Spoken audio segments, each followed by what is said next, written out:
కొండపైకైతే ఎక్కేసాము. ఇప్పుడు దర్శనానికైతే వెళ్ళాలి. తీరా చూస్తే దర్శనానికి చాలామంది ఉన్నారు. మేమైతే లైన్లో ఒక 3 గంటల పాటు నిల్చున్నాము. అందుకే హాలిడేస్ ఉన్నప్పుడైతే రావద్దు.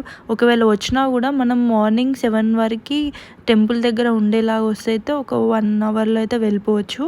ఇంత కష్టపడి లోపలికి వెళ్ళామా. టెంపుల్ మాత్రం చాలా బాగుంది. లోపల చాలా అంటే చాలా బాగుంది. నాకైతే చాలా హ్యాపీగా అనిపించింది చూడగానే. అండ్ ఇదంతా బయట చూడండి ఎంత బాగుందో, ఎంత పెద్దగా ఉందో. మేము ఇలా బయటికి వచ్చేసి మా ఫోన్స్ తీసుకొచ్చుకొని మళ్ళీ ఇలా ఫొటోస్ వీడియోస్ అయితే తీసుకున్నాము. వాళ్ళు ఫోన్స్ లోపలికి అలౌ చేయలేదు. అక్కడ బయట సబ్మిట్ చేసేసాము. దర్శనం అయిపోయాక బయటకు వచ్చేసి తీసుకున్నాము.